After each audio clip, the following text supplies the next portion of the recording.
하나님 말씀 에베소서 1장 22절 23절입니다. 함께 봉독하겠습니다. 또 만물을 그의 발 아래 복종하게 하시고 그를 만물 위에 교회의 머리로 삼으셨느니라. 교회는 그의 몸이니 만물 안에서 만물을 충만하게 하시는 이의 충만함이니라. 아멘. 오늘은 7과 교회란 무엇인가 함께 성경을 통해서 연구하는 시간을 갖겠습니다. 여러분 교재에 보시면 글이 적혀 있죠? 같이 읽어보겠습니다. 사람이 어떤 단체에 속해 있을 때 자신이 속해 있는 단체를 정확하게 이해하지 못하면 사실상 그 단체와 무관한 사람일 수밖에 없습니다. 우리는 모두 교회에 속한 교인입니다. 따라서 교회가 무엇인지 이해하는 것은 대단히 중요합니다. 많은 크리스천들이 교회를 예배당으로 이해하고 있는 현실은 가슴 아프기 짝이 없는 일입니다. 교회는 무엇인가? 교회는 건물이 아닙니다. 교회는 공동체입니다. 자, 1번, 큰 1번을 보세요. 성경은 교회를 어떻게 설명하고 있습니까?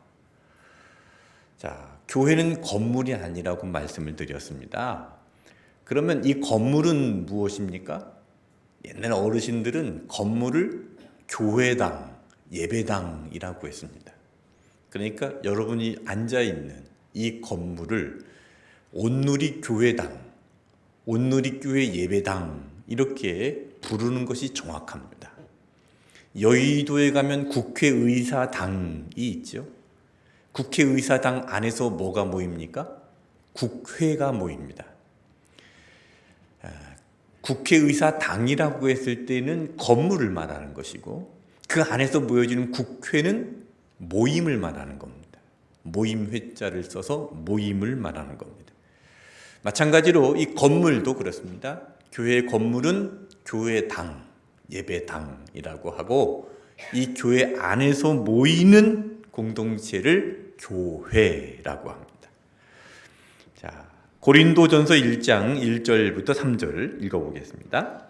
하나님의 뜻을 따라 그리스도 예수의 사도로 부르심을 받은 바울과 형제 소스데네는 고린도에 있는 하나님의 교회 곧 그리스도 예수 안에서 거룩하여지고 성도라 부르심은 받은 자들과 또 각 처에서 우리의 주 곧 그들과 우리의 주 대신 예수 그리스도의 이름을 부르는 모든 자들에게 하나님 우리 아버지와 주 예수 그리스도로부터 은혜와 평강이 있기를 원하노라. 아멘. 자, 사도 바울이 고린도 교회에 보낸 편지인데 고린도전서 1장 2절에 보면 교회에 대한 정의를 아주 정확하게 정리해주고 있습니다. 교회, 곧 그리스도 예수 안에서 거룩하여지고 성도라고 부르심을 받은 자들이라고 했습니다. 그러니까 교회는 그리스도 예수 안에 거룩하게 되어서 성도라고 부르심을 받은 자들입니다. 여기 2절에 있는 교회라는 이 단어가 헬라어로 에클레시아라는 단어인데 에클레시아의 뜻은 부름을 받은 사람들이라는 뜻입니다. 그러니까 교회는 부름을 받은 사람들이 모이는 모임입니다. 저도 부름을 받아서 이 자리에 있는 것이고 여러분도 부름을 받아서 이 자리에 있는 것입니다. 내가 선택하고 내 마음대로 지금 이 자리에 앉아 있는 게 아니라 우리는 다 부름을 받았기에 이 자리에 앉아 있는 것입니다. 그래서 우리가 교회가 될 수 있는 것이죠. 교회는 모임 회자를 써서 성도들의 모임입니다. 예수 그리스도를 구주로 고백하는 성도들의 모임을 교회라고 합니다.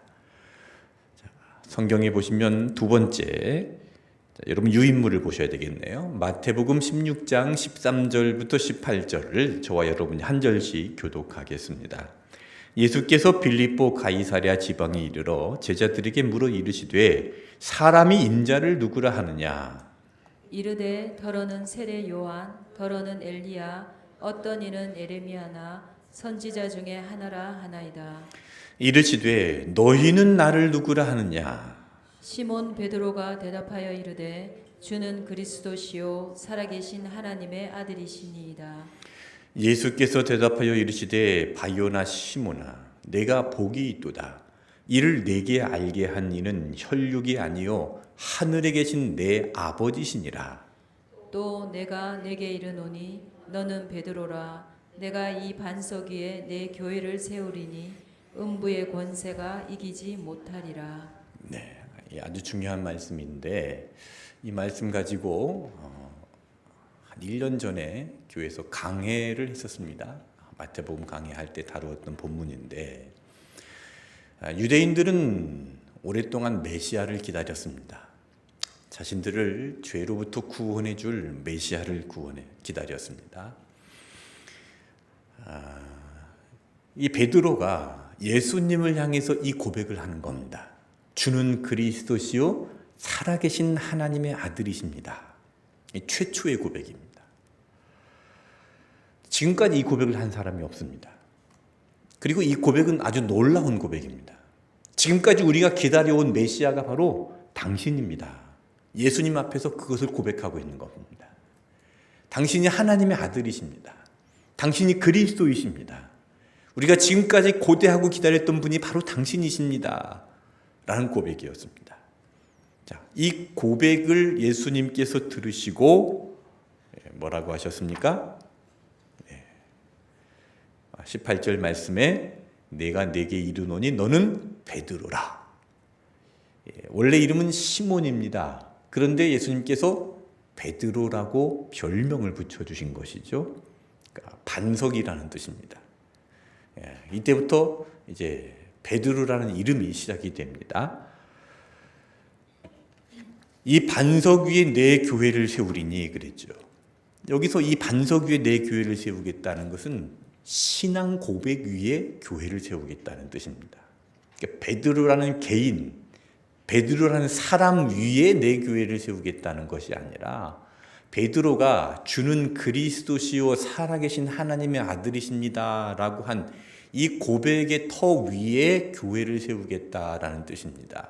그러니까 교회는 예수 그리스도를 구주로 믿는 사람들이 모이는, 고백하는 사람들이 모이는 모임 위에 세워진 공동체입니다.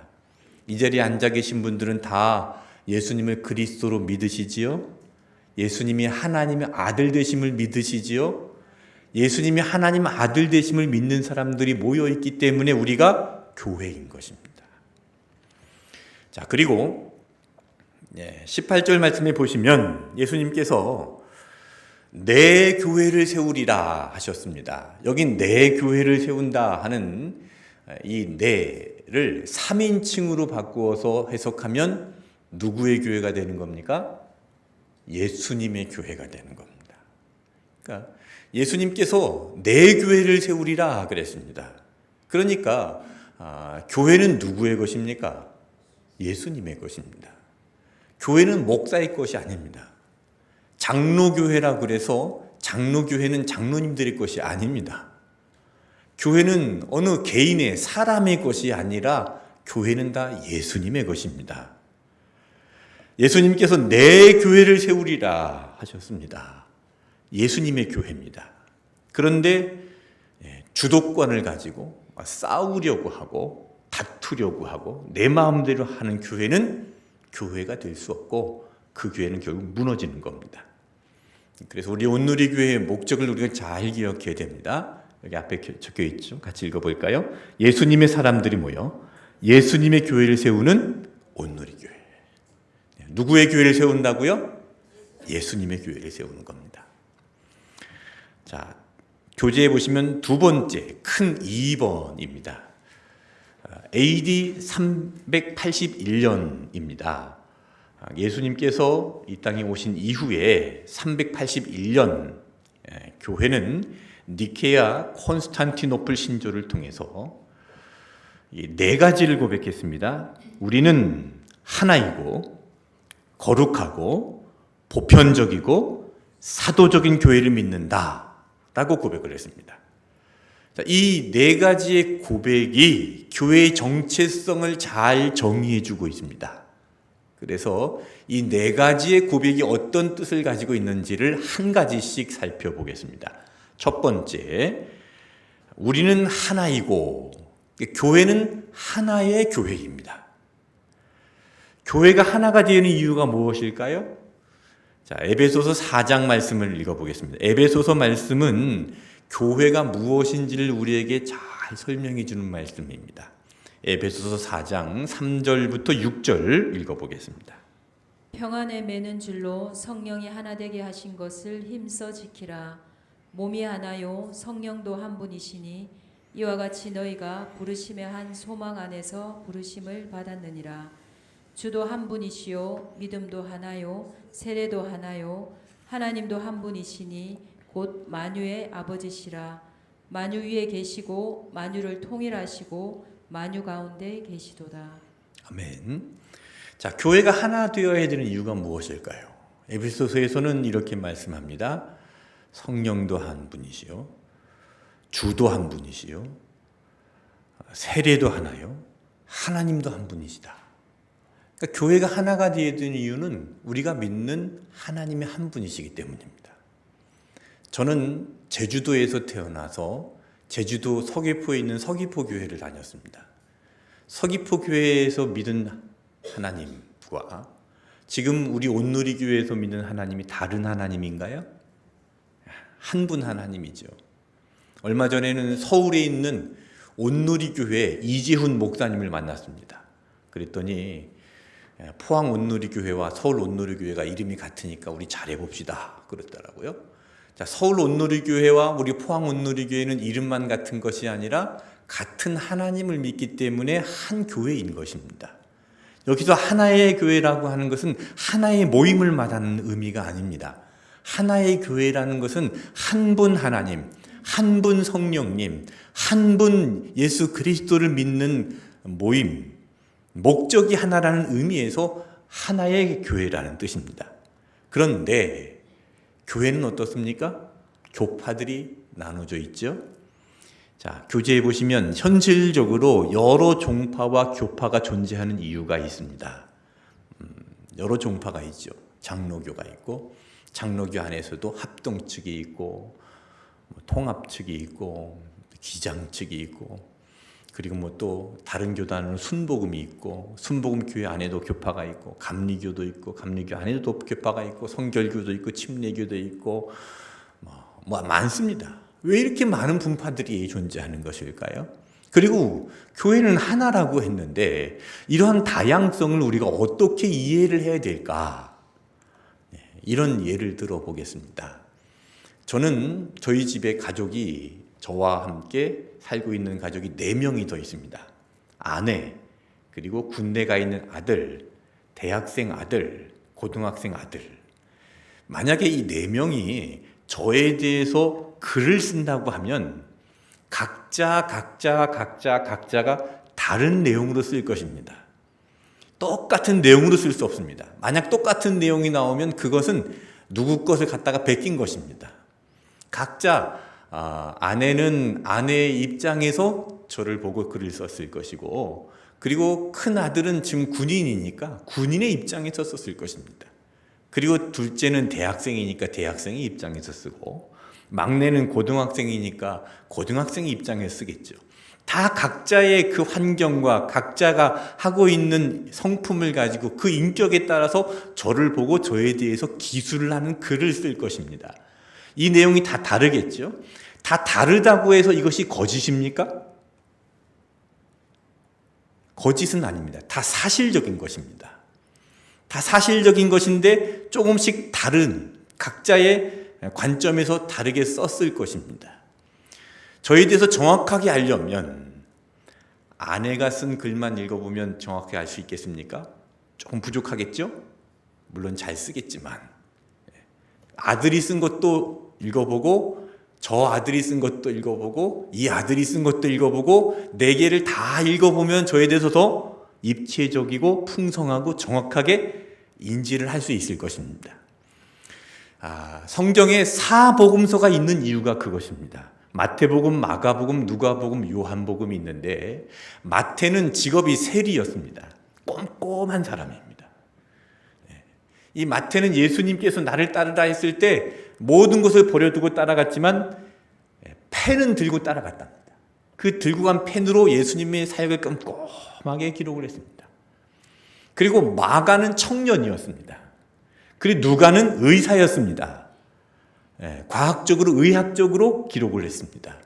그리고 요한은 다른 제자들은 다 순교했고 일찍 세상을 떠났지만 요한만 마지막까지 살아남아서 요한복음과 요한 1, 2, 3서와 요한계시록을 우리에게 남겨주었습니다.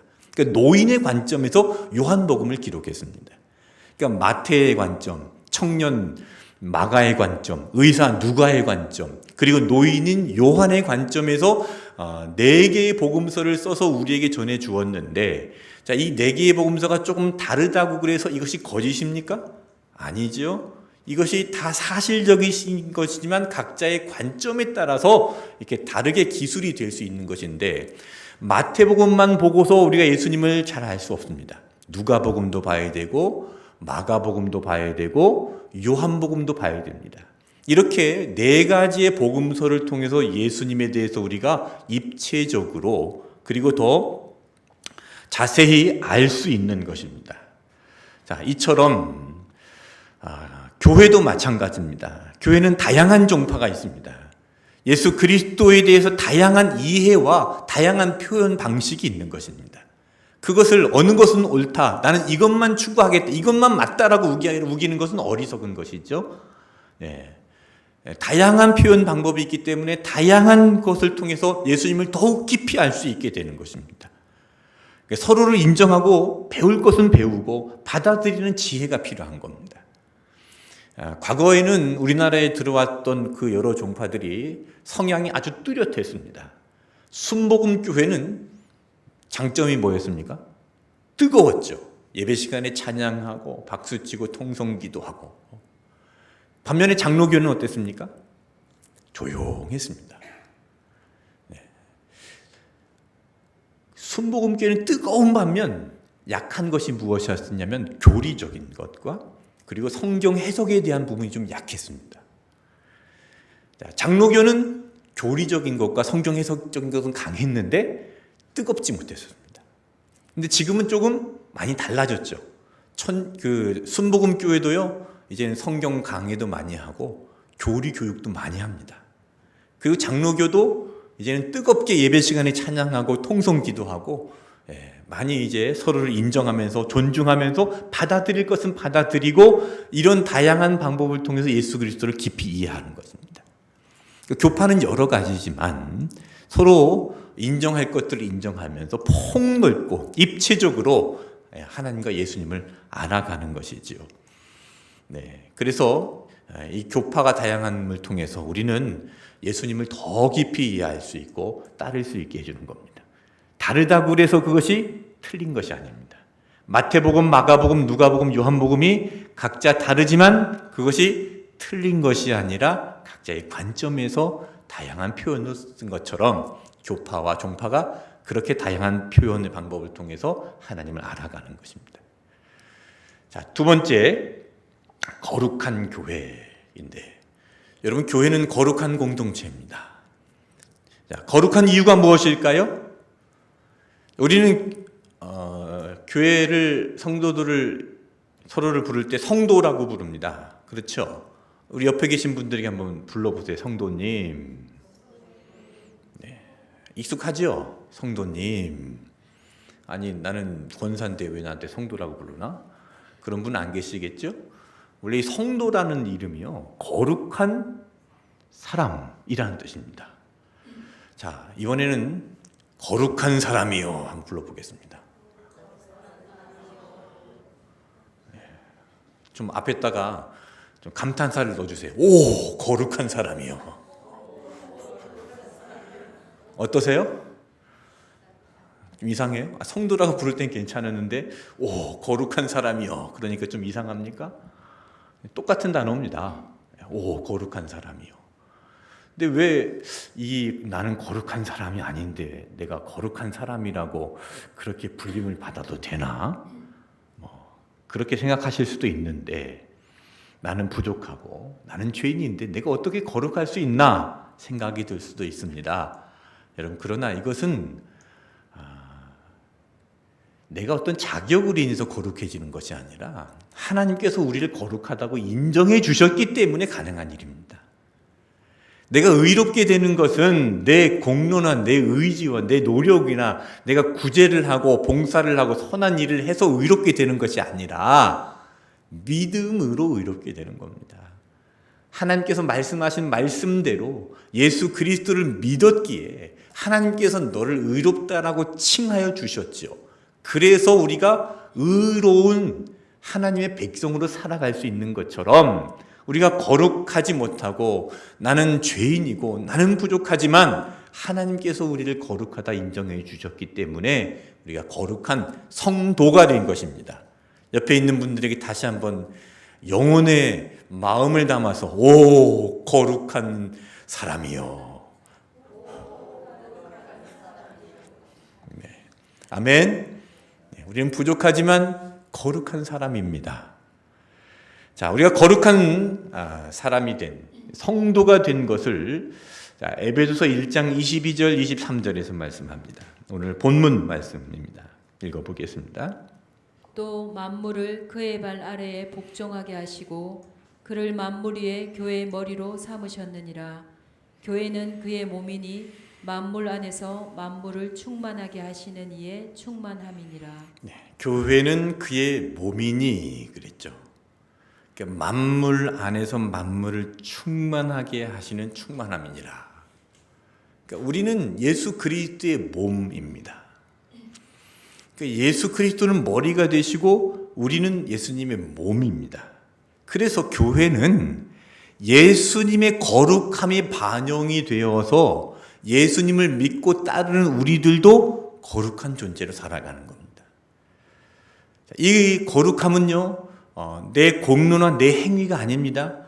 예수님이 머리가 되시기 때문에 우리가 거룩하게 된 존재가 되는 것인데, 예를 들면 스티븐 호킹 박사라는 분이 계셨습니다.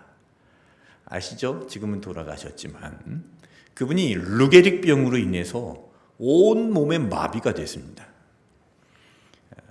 말도 제대로 하지 못하고 이렇게 자판을 눌러서 글자를 누르면 그것이 스피커를 통해서 소리가 나가고, 그러니까 온몸이 다 마비가 됐습니다. 그런데 이 스티븐 호킹 박사님이 가는 곳마다 극진한 대우를 받습니다. 그분을 한번 모시고 강연을 하려면 VIP 대접을 해줍니다. 비행기를 VIP 로얄석으로 끊어주고, 그리고 그분이 머무는 숙소는 로얄 스위트 룸으로 잡아주고 최고 대우를 해줍니다. 이렇게 하는 이유가 뭐죠? 그의 머리가 천재적인 머리이기 때문입니다. 비록 몸은 장애를 입어서 움직일 수 없는 연약한 상태이지만 그의 머리가 천재적이기 때문에 그의 머리에 붙어있는 몸도 같이 대우를 받는 겁니다. 마찬가지입니다. 여러분, 우리는 죄인이고 쓸모없는 사람인지 모르겠지만 거룩하신 예수님께서 우리의 머리가 되심으로 우리가 거룩하고 존귀한 성도가 된 줄로 믿습니다. 자, 교회의 역사를 보겠습니다. AD 313년 로마의 콘스탄티누스가 기독교를 공인했습니다. 우리가 사도행전 강해를 하고 있는데 초대 교회는 로마에게 엄청난 박해를 당했습니다. 성도들이 피해를 보고 박해를 당하고 죽임을 당하고 사자밥으로 내어주기도 하고, 로마의 황제 네로 황제는 미치고 황이 왕이라서 로마의 대화재 사건이 일어났을 때 그 대화재 사건을 기독교인들이 벌인 방화다, 그래서 기독교 지도자 200명을 한꺼번에 처형하기도 했습니다. 그러다가 주후 313년 콘스탄티누스가 기독교를 국교로 공인합니다. 로마의 기독교를 인정하기 시작했고, 로마의 국교는 기독교가 되었습니다. 자, 그러면 그 이후에 기독교의 상황이 나아졌을까요? 교회의 상황이 나아졌습니까? 그리스도인들이 죽지 않았습니까? 주후 313년 기독교가 로마의 국교로 공인되기 이전에는 기독교인들은 예수 믿지 않는 사람들에 의해서 죽임을 당했었습니다. 그런데 주후 313년 이후에 기독교가 공인된 이후에는 예수 믿는 사람들에 의해서 죽임을 당합니다. 그러니까 교리적인 싸움으로 인해서 죽임을 당하고 마녀 사냥을 당해서 죽임을 당하고 십자군 전쟁을 통해서 죽임을 당하고 영어 성경을 읽는다고 해서 불태워 죽임을 당하는 마녀 사냥을 당하기도 하고 그런 일로 인해 죽은 사람이 더 많습니다. 특히 유럽인들은요, 저기 아프리카에 가서 흑인들을 잡아다가 노예로 팔아먹었습니다. 그것을 성경에 근거를 들었습니다. 노아의 3명의 아들이 있었는데 그 중에 함이라는 아들이 아버지의 수치를 드러내서 아버지로부터 저주를 받았는데 너희들은 그 저주받은 후손들이기 때문에 노예로 살아야 된다. 그래서 그 흑인들을 잡아다가 노예로 팔아먹었는데 그렇게 노예로 팔아먹던 그 사람들의 손에 성경이 들려져 있던 겁니다. 왜 이렇게 교회가 타락했습니까? 거룩함을 잃어버렸기 때문입니다. 여러분, 교회의 능력은 거룩에 있습니다. 교회의 능력은 건물에 있지 않습니다. 교회의 능력은 사람들이 많음에 있지 않습니다. 교회의 능력은 예산이나 어떤 외적인 곳에 있는 것이 아니라 거룩에 있습니다. 아무리 건물을 화려하게 짓고 사람들이 많이 모이고 돈이 많다 할지라도 그렇게 사람을 붙잡아다가 노예로 팔아먹는 것은 교회라고 할 수 없지요. 교회는 타락할 때 교회가 될 수 없습니다. 교회는 거룩이 생명입니다. 자, 그리고 세 번째로 교회는 보편적인 교회가 되어야 됩니다. 보편적인 교회가 된다라는 뜻이 무슨 뜻이냐면 인종, 지역, 재산, 학력, 신분, 나이를 따지지 않는 남녀노소, 빈부, 귀천을 따지지 않는 교회가 되어야 한다라는 뜻입니다. 자, 교회가 이렇게 남녀노소, 빈부, 귀천을 따르지 않는 보편적인 교회가 되어야 되는 이유가 무엇일까요? 요한복음 3장 16절을 보세요. 제가 읽어볼 테니까 여러분이 잘 들으시고 뭔가 이상하다 그러면 뭐가 이상한지를 잘 생각해 보십시오. 하나님이 세상을 이처럼 사랑하사 독생자를 주셨으니 이는 그를 믿는 자 중에서 멸망하지 않고 영생을 얻게 하려 하심이라. 뭐가 이상하죠? 그를 믿는 자 중에서 라고 했다면 저와 여러분이 구원을 받을 수 있을까요? 저와 여러분이 이 자리에 있을 수 있겠습니까? 그렇게 믿는 자 중에서라고 하지 않았고요. 그를 믿는 자마다라고 했습니다. 그러니까 예수님을 믿는 모든 사람들을 말하는 겁니다. 교회는 모든 민족, 모든 사람을 위한 보편적인 공동체입니다. 이 교회가 보편적이어야 한다는 말은 지금은 우리에게 익숙한 단어이지만 2000년 전에는 아주 혁명적인 사상이었다고 합니다. 그 당시에는 노예제도가 있었죠. 그리고 남녀의 차별이 심했습니다. 그리고 귀족과 천민이 구별되던 시대입니다. 그런데 그렇게 종과 주인이 함께 한 교회에서 신앙생활을 한다? 정말 힘든 일이었습니다. 우리나라에도 선교사들이 들어왔을 때 우리나라에 천민 계급이 있었습니다.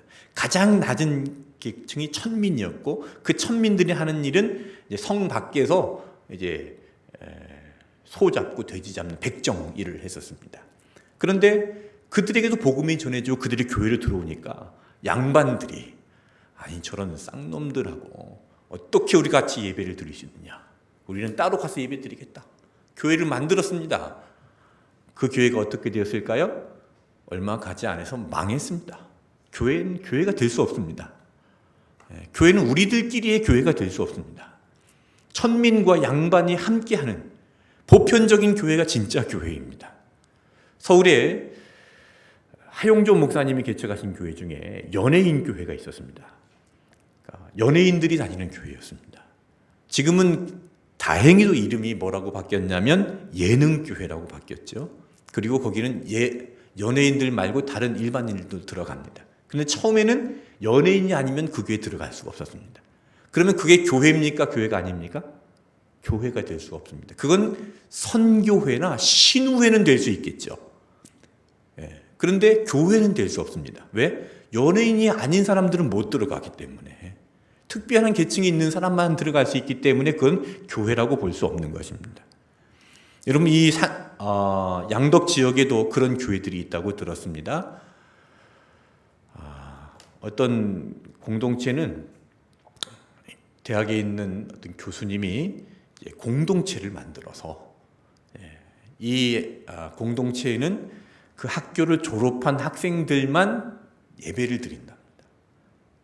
저는 그 공동체에 못 들어갑니다. 여러분도 못 들어가요. 왜? 그 대학을 안 나왔기 때문에. 그 학교를 졸업한 학생들만 모아놓고 이제 예배를 드리는 거죠. 그럼 그 교회는 보편적인 교회가 될 수 없습니다. 누구나 들어가서 누구나 구원받을 수 있는 그런 교회가 될 수 없습니다. 그건 교회라고 하는 것이 아니라 선교회라고 하는 것이 맞겠죠. 교회와 선교회는 다른 것입니다. 교회는 보편적이어야 됩니다. 교회는 누구든지 들어올 수 있어야 됩니다. 가난한 자도 들어올 수 있어야 되고 병든 자도 들어올 수 있어야 되고 술주정뱅이도 들어올 수 있어야 됩니다. 아멘. 우리 교회는 그런 교회죠. 누구든지 들어올 수 있는 교회. 우리 온누리교회는 더 문이 활짝 열려서 누구든지 들어올 수 있는 교회. 예수님께서 만민을 구원하기 위해 세우신 교회, 교회다운 교회가 될 수 있기를 바랍니다. 예수님께서 이 땅에 계시는 동안에 어부와 세리와 학자와 정치인들과 군인들, 부자들, 가난한 자들, 거지들, 병자, 창녀, 강도, 남자, 여자, 노인, 아이 모두가 다 예수님의 말씀을 듣고 예수님께 나왔습니다. 여러분 예수님께서 하신 사역을 기억하면서 우리 온누리 교회도 이런 보편적인 아름다운 교회를 세워가시기를 축복합니다. 자, 네 번째 사도적인 교회입니다. 자, 사도적인 교회가 되어야 된다는 것은 무슨 뜻이냐면 사도들이 전해준 말씀 위에 서야 한다라는 뜻입니다. 교회는 사도적인 교회인데 사도들이 전해주는 이 말씀 위에 서는 교회이어야 합니다. 자, 그 근거가 에베소서 2장 20절, 22절 말씀입니다. 너희는 사도들과 선지자들의 터 위에 세우심을 입은 자라. 그리스도 예수께서 친히 모퉁이 돌이 되셨느니라. 그의 안에서 건물마다 서로 연결하여 주 안에서 성전이 되어가고 너희도 성령 안에서 하나님의 거하실 처소가 되기 위하여 그리스도 예수 안에서 함께 지어져 가느니라. 네. 자, 너희는 사도들과 선지자들의 터 위에 세우심을 입은 자라 그랬습니다. 그리고 터 위에 세우신 이 교회를 건축물에 비유를 했는데 예수 그리스도께서 친히 모퉁이 돌이 되셨느니라 하신 말씀은 그 당시의 건축 양식을 좀 이해를 해야 됩니다. 그 당시 건축은 가장 먼저 모퉁이 돌을 놓았습니다. 그러니까 건물을 지을 때 모퉁이가 되는 부분에다가 큰 돌을 놓고 그 돌 옆에다가 이렇게 담을 쌓아가면서 건물을 지었던 겁니다. 그러니까 모퉁이 돌이 기준입니다. 그 기준을 세우고 거기다가 돌을 놓고 그기다가 또 돌을 놓고 또 돌을 놓고 그래서 건물을 세워가는 것인데 그렇게 예수 그리스도가 기준이 되고 예수 그리스도에 맞춰서 돌이 놓아지고 건물이 되는 것처럼 교회는 건물은 아니지만 그렇게 우리가 모여지고 공동체가 이루어지는 것이 바로 교회다라는 말씀입니다. 자, 그리고 22절에 보면 21절에 그의 안에서 건물마다 서로 연결하여 주 안에 성전이 되어가고 이게 돌과 돌이 연결이 되려면은 이게 무너지지 않게 잘 맞물려 있어야 되겠지요. 이 건물이 연결이 되려면 연결시켜 주는 것이 무엇이냐? 그것이 말씀입니다. 우리 여러분, 저와 여러분을 연결시켜 주는 것이 무엇입니까? 말씀입니다. 저와 여러분, 여러분과 여러분을 구역 안에서, 교회 학교 안에서, 소그룹 안에서 서로서로 연결시켜 주는 것이 바로 말씀입니다. 세상의 어떤 취미가 아닙니다. 우리 교회 탁구팀이 있는데 탁구만 열심히 친다고 교회가 되는 게 아닙니다. 탁구팀 안에도 서로서로 말씀이 잘 연결되어 있어야 교회가 되는 겁니다. 우리 교회 안에 있는 모든 모임들이 그렇습니다. 아무리 친해도, 아무리 밥을 많이 먹고 같이 취미를 하고 같이 여행을 다니더라도 말씀 안에서 연결되어 있어야 교회가 되는 것입니다. 교회는 그렇게 말씀 안에 서로서로 연결되어서 지어져 가는 공동체라는 것을 꼭 기억하시기를 바랍니다. 그래서 사도적인 교회라는 것은 사도들이 전해준 그 말씀 위에 세워진 교회라는 뜻입니다. 자, 그러면 로마 카톨릭과의 차이는 무엇일까? 로마 카톨릭에서는 사도적인 교회를 말씀으로 이해하지 않고 사도 개인으로 이해를 했습니다. 그래서 자, 예수님께서 베드로의 고백을 들으시고 베드로에게 그 위에 내 교회를 세우리라 하셨는데 그거를 그냥 베드로 개인이라고 생각을 했습니다. 그래서 베드로가 순교한 곳에 가서 베드로의 무덤을 파다가 베드로의 시체를 이장을 했습니다. 어디로? 바티칸으로. 그리고 바티칸에 이장해 놓고 그 위에다가 뭘 세웠냐면 바티칸 성당을 세운 겁니다. 그러니까 로마 카톨릭에서는 무엇이라고 이해를 한 거예요? 베드로, 죽어있는 그 시체 베드로, 그 위에다가 교회를 건축하는 것이 사도적인 교회라고 생각을 한 겁니다. 이것이 기독교와 로마 카톨릭의 큰 차이입니다. 그래서 로마 카톨릭에서는 말씀보다 사람이 중요합니다. 그래서 교황의 권위가 아주 막강합니다. 그 베드로의 후계, 그러니까 베드로가 제1대 교황이고 베드로가 죽고 난 다음에 이 카톨릭의 지도자는 베드로와 같은 천국 열쇠를 가지고 있다. 그래서 그 교황이 말한 것이 곧 법이 되어버리고 교황이 말한 것이 교리가 되어버립니다. 사람 중심입니다. 그러다가 이제 1517년도에 종교개혁이 일어났죠. 로마 카톨릭 교회 안에 있는 마틴 루터가 종교개혁을 일으켰습니다. 비텐베르크 정문에다가 95개조 반박문을 붙였습니다. 그 당시에 카톨릭은 어둠의 아주 타락한 시대였기 때문입니다. 대표적으로 면죄부를 팔았습니다. 면죄부는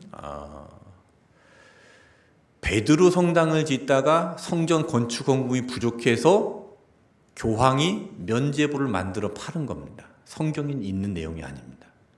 성경에 그런 내용이 없습니다. 그걸 사면 내 죄가 사해지고 내 부모의 죄가 사해지고 그건 있을 수 없는 일입니다. 그런데 사람들은 믿었습니다. 왜요? 교황이 그렇다고 하니까. 천국 열쇠를 가지고 있는 교황이 그렇다고 하니까. 이거 사면 면죄부를 준다니까 사람들이 그걸 샀습니다. 그렇게 그걸 팔아가지고 베드로 성당 지은 겁니다. 그런데 이 로마 카톨릭 안에 있는 이제 신부들이 성경을 아는 신부들이 그것을 보면서 그건 아니다라고 해서 종교개혁이 일어났습니다.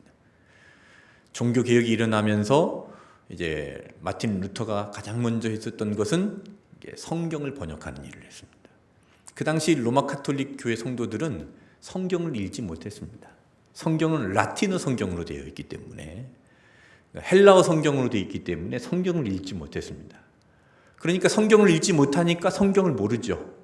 그냥 사제들이 전해주는 말만 듣고 그냥 믿고 따랐던 겁니다. 우리처럼 창세기부터 요한계시록까지 성경을 다 읽을 수가 없습니다. 그래서 루터가 성경을 영어 성경으로 번역을 했습니다. 성경을 읽고 창세기부터 요한계시록까지 다 읽어보니까 면죄부는 있을 수 없는 일이라는 거죠. 그래서 사람들이 개혁을 하기 시작했고 1517년도에 종교개혁이 일어나면서 우리 개신교가 시작이 된 겁니다.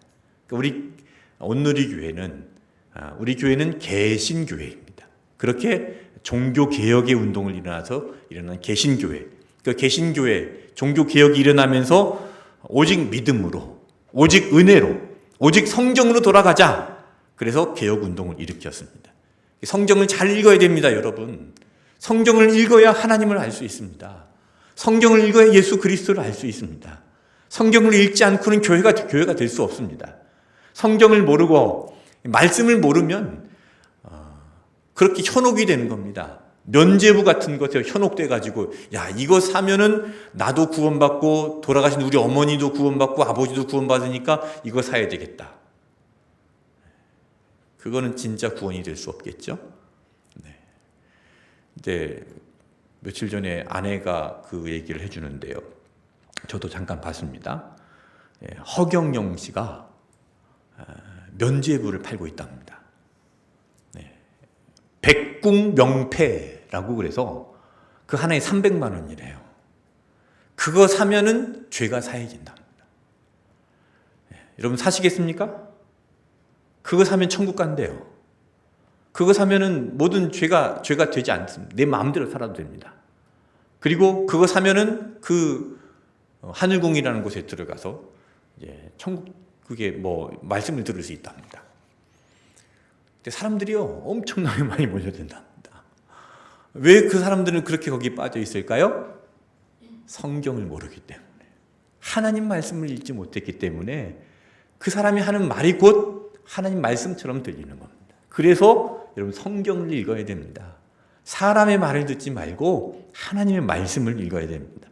하나님의 말씀, 빛 대신 하나님의 말씀이 없으니까 그 어둠의 세계에서 나오지 못하는 것이죠. 자, 그러면 개신교의 입장에서 본 로마 가톨릭 교회의 문제점이 무엇일까? 그것은 바로 말씀 중심이 아닌 사람 중심이라는 겁니다. 그래서 죽은 사람도 숭배합니다. 죽은 성자들도 숭배하고 마리아상을 갖다 놓고 숭배를 합니다.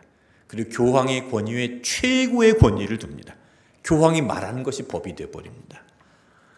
교황이 말하는 것에 따라서 교회 진리가 달라지는 거예요. 이것이 가장 큰 문제점이라고 할 수 있습니다. 진리는 변할 수 있습니까? 없습니까? 진리는 변할 수 없는 겁니다. 2000년 동안 이 진리가 변하지 않았기 때문에 교회가 존재하는 것이죠. 그런데 교황이 바뀔 때마다 교황이 교리를 바꿔버리면 이것이 막 바뀌어지는 겁니다. 처음에는 A라는 것이 옳았다가 이제는 B라는 것이 옳았다가 처음에는 동성애에 대해서 반대했다가 지금은 동성애를 찬성하고 교황이 인정하는 게 법이 되어버리고 교리가 되어버리니까 진리가 계속 바뀌는 겁니다. 그렇게 바뀌는 것은 진리가 될 수 없겠죠. 바뀌지 않는 것이 불변한 것이 진리입니다. 그래서 우리 교회는 이 진리의 터 위에, 말씀의 터 위에 서 있어야 되는 것이고, 말씀의 터 위에 서 있는 교회가 진짜 교회입니다. 우리 온누리교회 말씀을 잘 읽고 말씀 잘 묵상하시고 말씀 잘 연구하시고 공부하시고 수요일날 예배 시간에 설교 길다고 하품하지 마시고 잘 들으셔서 여러분 말씀의 진리 위에 잘 서시기를 축복합니다. 그래서 말씀 중심의 교회가 되시기를 축복합니다. 여러분 주보에 보시면 제일 위에 앞장에다가 제가 써드렸죠. 성경 말씀이 중심이 되는 교회. 우리 온누리교회는 성경 말씀이 중심이 되는 건강한 교회가 되기를 축복합니다. 자, 세 번째, 교회의 목적은 무엇입니까? 자, 교회의 목적은 예수님께서 이 땅에 오신 목적과 같습니다. 예수님께서 이 땅에 오셔서 교회를 세우셨기 때문에 교회의 목적은 예수님께서 이 땅에 오신 목적입니다. 예수님께서 이 땅에 오신 목적이 무엇인가? 마태복음 4장 17절을 읽겠습니다. 이때부터 예수께서 비로소 전파하여 이르시되 회개하라 천국이 가까이 왔느니라 하시더라. 네, 예수님께서 이 땅에 오신 목적이 뭡니까? 회개하라. 천국이 가까이 왔다. 천국, 하나님의 나라를 위해서 이 땅에 오셨습니다. 교회의 목적은 무엇입니까? 천국입니다. 교회의 목적은, 교회가 해야 될 일은 바로 이 천국을 선포하는 일이고 천국을 가르치는 일이고 성도들로 하여금 믿게 하여서 천국으로 인도하는 것이 교회의 할 일입니다. 교회의 목적은 구원입니다. 그런데 여기 천국은요, 우리가 죽어서 가는 곳이 천국이라고 하지만 거기만 천국이라고 이야기하지 않습니다. 자, 마태복음 12장 28절을 보세요. 그러나 내가 하나님의 성령을 힘입어 귀신을 쫓아내는 것이면 하나님의 나라가 이미 너희에게 임하였느니라. 하나님의 나라가 언제 임하였다고요? 이미. 예수님께서 성령을 힘입어 귀신을 쫓아내는 역사를 하셨는데 이 역사를 통해서 하나님의 나라가 이미 우리에게 임하였다는 겁니다. 그러니까 하나님의 나라는 언제부터 시작이 되는 거예요? 이미 예수 그리스도 안에서 시작이 되는 겁니다. 그리고 우리가 죽어서 영원히 살아간 곳, 그것 또한 천국이죠. 그러니까 천국은 내세의 천국과 현재의 천국 둘 다 모두를 다 포함하는 것입니다.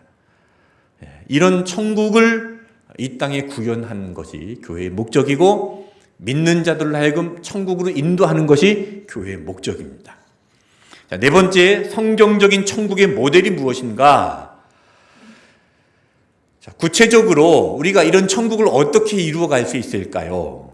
그것을 성경에서 찾아보고자 하는데 에덴 동산은 죄로 인해서 상실했던 낙원입니다. 그러니까 죄가 들어오기 이전에 잃어버린 천국이라는 거죠. 그 에덴 동산에 대해서 우리가 좀 알게 되면 천국이 어떤 모습이 되어야 되는가, 교회는 무엇을 구해야 되는가를 분명하게 조금 구체적으로 우리가 알 수 있는데, 자, 창세기 2장에 에덴 동산에 대해 설명을 하고 있습니다. 2장 8절부터 17절까지 한 절씩 교독하겠습니다. 여호와 하나님이 동방의 에덴에 동산을 창설하시고 그 지으신 사람을 거기 두시니라. 여호와 하나님이 그 땅에서 보기에 아름답고 먹기에 좋은 나무가 나게 하시니 동산 가운데에는 생명나무와 선악을 알게 하는 나무도 있더라. 강이 에덴에서 흘러나와 동산을 적시고 거기서부터 갈라져 네 근원이 되었으니 첫째 이름은 비손이라. 금이 있는 하윌라 온 땅을 둘렀으며 그 땅의 금은 순금이요 그곳에는 베델리엄과 호마노도 있으며 둘째 강의 이름은 기온이라. 구스 온 땅을 둘렀고 셋째 강의 이름은 히데겔이라. 아수르 동쪽으로 흘렀으며 넷째 강은 유브라 되더라. 여호와 하나님이 그 사람을 이끌어 에덴 동산에 두어 그것을 경작하며 지키게 하시고 여호와 하나님이 그 사람에게 명하여 이르시되 동상 각종 나무의 열매는 내가 임의로 먹되 선악을 알게 하는 나무의 열매는 먹지 말라. 내가 먹는 날에는 반드시 죽으리라 하시니라. 네, 에덴 동산의 모습이 기록이 되어 있는데 이 말씀을 근거로 해서 에덴은 어떤 곳인가 5가지로 정리를 해보았습니다. 여러분 유인물에 보시면 그 제목만 읽어볼까요? 에덴은 강이 시작되는 곳이었습니다. 에덴은 울타리가 쳐진 곳입니다. 에덴은 보석이 있는 곳입니다. 에덴은 의무를 다하는 곳입니다. 에덴에는 선악과가 있었습니다. 교회가 회복해야 될 모습입니다. 첫 번째, 에덴은 강이 시작되는 곳입니다. 여러분, 이 강이 흘러가는 곳에 도시가 생겨났습니다. 이 포항도 형산강 주변으로 도시가 생겨나기 시작했고, 서울도 한강 중심으로 도시가 생겨나기 시작했고, 강이 흘러가는 곳에 생명의 역사가 일어납니다. 도시가 생겨나는 겁니다. 그러니까 강은 생명입니다. 물은 생명입니다. 근데 물이 어떻게 생명을 제공하느냐? 자신을 희생함으로 생명을 제공합니다. 우리가 물을 마시면 이 물은 내 몸에 흡수됨으로 인해서 물이 희생을 하는 겁니다. 지금 논과 밭에서 곡식들이 자라고 있죠. 이 물들이 희생함으로 인해서 곡식들이 이제 자라나는 겁니다. 그러니까 물이 자기 자신을 희생함으로 생명을 주는 것인데 자, 이 물이 어떻게 해야 됩니까? 물은 흘러가야 됩니다. 고여있는 물은 썩어버립니다. 이처럼 물이 자신을 희생하면서 흘러갈 때에 많은 생명을 더해주는 것처럼 교회는 이 에덴의 모습을 회복하기 위해서 흘려보내는 공동체가 되어야 됩니다.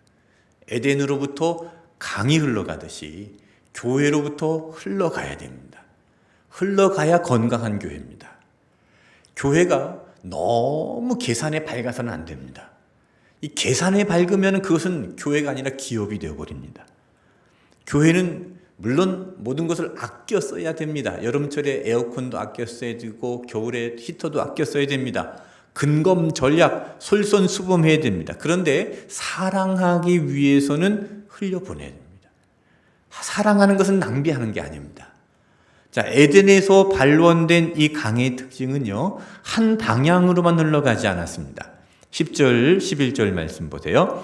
에덴에서 흘러나와 동산을 적시고 거기서부터 갈라져 내 근원이 되었으니 첫째 이름 비손이라 금이 있는 하윌라 온 땅을 둘렀으며. 자, 이 강이 흘러와서 강이 네 방향으로 흘러갔습니다. 그러니까 비혼, 기혼, 유브라데 각각 이름이 이렇게 퍼져나간다, 내뿜는다, 열매를 거둔다라는 뜻을 가지고 있는데, 자, 이 강이 이렇게 퍼져나가고 내뿜고 열매를 맺음으로 인해서 사방으로 흘러감으로 인해서 그곳에 필요한 것들을 공급해주고 그곳에 나무가 자라게 되고 생명이 자라는 겁니다. 교회는 이처럼 동서남북으로 사방으로 흩어져야 됩니다. 그래서 여러분, 우리가 여기 모여있는 이 모임이 교회이지만 예배 끝나면 여러분 가정으로 돌아가시고 여러분 직장으로 돌아가시고 여러분 삶의 현장으로 돌아가셔서 그곳에서 내뿜어야 됩니다. 하나님의 말씀을 내뿜어야 되고 희생을 내뿜고 생명을 내뿜음으로 인해서 함께 살아나는 그런 공동체가 되어야 됩니다. 교회는 그런 에덴 동산, 강이 발원해서 사방으로 흘러가는 그런 에덴 동산을 회복해야 됩니다. 두 번째, 에덴은 울타리가 쳐진 곳입니다. 8절 말씀 읽어보겠습니다. 여호와 하나님이 동방의 에덴에 동산을 창설하시고 그 지으신 사람을 거기 두시니라. 예, 여기 동산이라는 이 단어가 히브리어로 간이라는 단어인데 정원이라는 뜻입니다. 영어 성경에는 가든이라고 되어 있습니다. 즉 울타리가 쳐져 있는 정원을 뜻하는 겁니다. 에덴은 울타리가 쳐져 있는 정원입니다. 여러분, 우리가 에덴을 복원한다고 그러면 울타리를 쳐야 됩니다. 울타리는 두 가지 역할이 있습니다. 보호하는 역할과 구별하는 역할입니다. 제가 어릴 때 저희 집에 아버지가 소도 키우고 염소도 키우셨는데 이쪽에다가는 또 동백나무도 키우시고 밭도 일구셨습니다. 그런데 이 소, 염소들이 그 밭에 들어가고 가서 동백나무 이파리를 다 뜯어먹으니까 아버지가 거기다가 울타리를 치시더라고요. 철조망을 쳐가지고 이 경계선을 만들었습니다. 철조망, 울타리는 두 가지 역할을 합니다. 보호하는 역할과 구별하는 역할을 합니다. 교회가 에덴을 복원하려면 이 울타리를 쳐야 됩니다. 이 울타리를 쳐서 구별해야 됩니다. 무엇과요? 세상과 구별해야 됩니다. 교회는 세상과 달라야 됩니다. 세상의 가치관과는 다른 가치관이어야 됩니다. 예수님의 말씀을 보십시오. 예수님께서 말씀하신 진리들은요, 역설적인 진리입니다. 세상에서 말하는 가치관과 완전히 다른 가치관입니다. 그래서 교회는 그런 울타리를 쳐야 됩니다. 깊은 산 속에 들어있다고 수도원, 기도원이라고 그래서 교회가 되는 게 아닙니다. 그렇게 깊은 산 속에 들어있어도 이 세속적인 사고방식, 세상의 가치관에 대해서 울타리를 치지 않으면 세상과 똑같은 겁니다. 그런데 아주 번잡한 도시, 유흥가의 중심에 있는 건물에 있는 교회라 할지라도 세속적인 사고방식을 초월한 공동체라면 그건 또 거룩한 교회가 또 될 수 있는 것입니다. 여러분, 울타리를 치시길 바랍니다. 우리 삶에 세속적인 사고방식을 차단하고 세상적인 가치관을 버리고 하나님의 방법으로 예수님의 방법으로 모이는 그런 공동체, 에덴을 회복해가는 온누리 교회가 되시기를 바랍니다. 세 번째, 에덴은 보석이 있는 곳입니다. 12절 말씀 읽어보겠습니다. 그 땅의 금은 순금이요 그곳에는 베델리엄과 호마노도 있으며 네, 그 땅의 금은 순금이요. 에덴에는 순금이 있었습니다. 그리고 베델리엄은 진주를 말하는 것이고요. 그러니까 각종 보석들이 에덴에 있었습니다. 에덴에 왜 이런 각종 보석들이 있었을까? 이 천국과 보석의 관계는 무엇일까? 이 보석의 용도는 또 무엇일까요? 요한계시록을 보겠습니다. 요한이 계시를 받아서 천국의 모습을 이렇게 기록을 했는데 요한계시록 21장 18절부터 21절 마지막 절이니까 같이 읽어보겠습니다. 이 성곽은 벽옥으로 쌓였고 그 성은 정금인데 맑은 유리 같더라. 그 성의 성곽의 기초석은 각색 보석으로 꾸몄는데 첫째 기초석은 벽옥이요 둘째는 남보석이요 셋째는 옥수요 넷째는 녹보석이요 다섯째는 호마노요 여섯째는 홍보석이요 일곱째는 황옥이요 여덟째는 노곡이요 아홉째는 담황옥이요 열째는 비취옥이요 열한째는 청옥이요 열두째는 자수정이라. 그 12문은 12진주니 각 문마다 한 개의 진주로 되어 있고 성의 길은 맑은 유리 같은 정금이더라. 아주 화려한 보석, 옥, 순금, 진주로 장식이 되어 있습니다. 자, 이 보석들은요, 안방 장롱 깊은 곳에 모셔져 있는 게 아닙니다. 여러분 보석 어디에 있습니까? 집에 깊은 장롱 안에 누가 훔쳐갈지 모르니까 깊이 숨겨두셨죠? 다 알고 있습니다, 제가. 그런데 요한계시록에 나와 있는 이 보석은 어디에 있습니까? 건축 재료입니다. 집을 짓는 재료, 도로 포장재로 되어 있습니다. 자, 이 보석과 천국은 무슨 관계가 있을까? 왜 천국은 이렇게 보석이 되어 있을까요? 진리가 되시는 예수님 앞에서 보석은 그냥 돌멩이에 불과하다는 겁니다. 보석이 되지 않는 곳이 바로 에덴입니다. 어떤 사람이 이 땅에서 부자로 살다가 자기가 가진 재산이 너무 많은데 하나님 앞에 간절히 기도했답니다. 하나님, 제가 이렇게 이 땅에서 많은 것을 벌었는데 천국 갈 때 조금만 가지고 하면 안 되겠습니까? 그러자 하나님이 그러면 네가 벌은 재산 중에 배낭 하나만 짊어지고 와라. 그러니까 이 사람이 어떻게 할까 하다가 그 재산을 다 팔아서 금으로 바꿨답니다. 그 배낭에다가 그 금을 가득 넣어가지고 낑낑대면서 천국 들어가는데 천국 문에 있던 베드로가 그게 뭐냐? 그러니까 이거 하나님 앞에 다 허락받은 겁니다. 제가 배낭 하나만 메고 오게 허락해 주셨습니다. 그러자 베드로가 그 뭔지 한번 보자. 그래서 열어봤더니 금덩어리가 가득합니다. 그럼 베드로가 했던 말이 뭔지 아세요? 야, 무슨 보도블록을 이렇게 많이 들고 왔냐? 그러더랍니다. 천국에는 금이 다 보도블록으로 되어 있습니다. 천국에는 보석이 아닙니다. 돌멩이에 불과합니다. 진짜 보석은 무엇입니까? 예수 그리스도입니다. 예수 그리스도가 진짜 보석이 되는 곳, 그것이 에덴이고, 예수 그리스도의 진리가 보석이 되는 곳, 그것이 천국입니다. 우리 온누리 교회가 그런 천국을 이루어 가시기를 바랍니다. 네 번째, 에덴은 의무를 다하는 것입니다. 에덴이라는 뜻이 기쁨이라는 뜻인데 이 기쁨은 자신에게 부여된 의무와 책임을 다한 뒤에 주어지는 기쁨입니다. 이런 의무와 책임을 회피한 곳에는 에덴이 있을 수 없습니다. 에덴이 상실되는 것이죠. 그곳에는 고통만 있습니다. 이처럼 한 사람이 의무와 책임을 다할 때 그곳에 에덴이 회복이 됩니다. 여러분 가정이 에덴과 같은 가정이 되시길 바랍니다. 여러분이 있는 자리에서 책임과 의무를 다할 때 가정이 에덴이 됩니다. 우리 온누리교회가 에덴과 같은 공동체가 되기를 바랍니다. 목사는 목사의 자리에서, 성도는 성도의 자리에서, 그 자리에서 의무와 책임을 다할 때 교회는 기쁨의 동산, 에덴 동산이 될 줄로 믿습니다. 자, 5번째, 마지막입니다. 에덴에는 선악과가 있었습니다. 16절 17절을 읽겠습니다. 여호와 하나님이 그 사람에게 명하여 이르시되 동산 각종 나무의 열매는 내가 임의로 먹되 선악을 알게 하는 나무의 열매는 먹지 말라. 내가 먹는 날에는 반드시 죽으리라 하시니라. 자, 하나님께서 아담에게 이 동산 나무에 있는 것은 내가 임의로 먹되 다 허락해 주셨습니다. 그런데 선악을 알게 하는 나무는 먹지 말라. 그건 허락해 주지 않았습니다.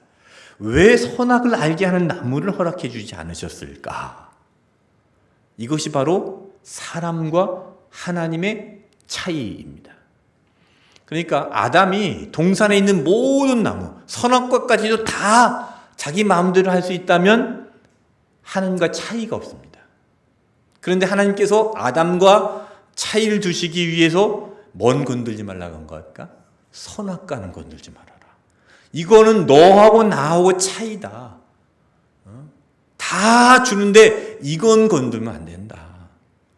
하나님께서 선을 그어놓은 겁니다. 이 선은 넘어오지 말아라. 그런데 뱀이 어떻게 유혹합니까? 저 선악과를 먹어봐. 하나님처럼 될 거야. 이거 먹으면 눈이 밝아져서 하나님과 같이 된다? 이렇게 유혹한 겁니다. 하나님처럼 되고 싶은 마음의 선악과를 따먹은 거죠. 그 선을 넘어가 버린 겁니다. 하나님과 인간의 차이가 있는데 그 차이를 부정한 것이 선악과를 따먹은 것입니다. 여러분, 그래서 우리가 에덴을 회복하려면 선악과를 심어야 됩니다. 에덴의 복원은요, 우리 인간이 부정했던 하나님과의 차이를 인정하고 다시 선악과를 심는 겁니다. 그러니까 하나님이 하나님 되심을 인정하는 선악과를 심는 게 에덴의 복원입니다. 여러분, 우리 가정에 선악과가 있어야 됩니다. 우리 가정에 내가 하나님이 되면 안 됩니다. 내가 아버지라고, 내가 어머니라고, 내가 권력을 가지고 있다고, 내가 하나님이 되려고 하는 것은 선악과를 따먹는 거와 똑같은 겁니다. 교회 안에서 내가 하나님이 되려고 하면 안 됩니다. 한국 교회 문제가 뭡니까? 말씀도 없고 법도 없고 내가 하나님이 돼가지고 하나님처럼 하려고 하는 것. 하나님과 차이가 없습니다. 갈수록 막 하나님이 돼가는 겁니다. 그러니 교회가 타락을 하는 것이죠. 교회는 그 선악과를 심고 하나님 되심을 인정하는 공동체가 될 때에 에덴이 되는 것입니다. 에덴 동산에는 선악과가 있었습니다. 그처럼 우리가 회복해야 될 에덴, 회복해야 될 가정, 회복해야 될 교회는 선악과가 있어야 됩니다. 하나님이 하나님 되심을 인정할 수 있는 그 차이를 인정하고 하나님의 통치 안에 살아가는 것이 진정한 에덴의 회복인 줄로 믿습니다. 마지막, 오늘 공부를 통해 깨달은 점과 결단을 내용을 기록해 봅시다. 숙제입니다. 기록해 보시고 다음 주에 꼭 나오시기를 바랍니다. 기도하겠습니다. 하나님 아버지, 감사합니다. 우리에게 온누리교회 공동체를 주심을 감사합니다. 이 공동체에서 함께 성경 공부하며 오늘도 교회가 무엇인가를 깨닫게 하여 주시니 감사합니다. 우리 모두가 함께 이 교회를 위하여, 우리의 가정을 위하여 자신의 의무와 책임의 자리를 잘 지켜감으로 예수님의 교회, 에덴 동산과 같은 교회를 회복하게 하여 주시옵소서. 특별히 우리 온누리 교회가 사랑과 희생으로 섬기는 교회가 되어서 에덴에서 4개의 강이 발원하여서 동도남북으로 흘러가듯이 우리 성도들이 예수님의 사랑을 가지고 흩어지며 그 사랑을 전하며 그 사랑을 전함으로 인해서 예수 그리스도의 복음이 전파되고 친구와 가족들과 이웃들에게 하나님의 사랑을 전할 수 있는 교회가 되게 하여 주시옵소서. 예수님의 이름으로 기도하옵나이다. 아멘.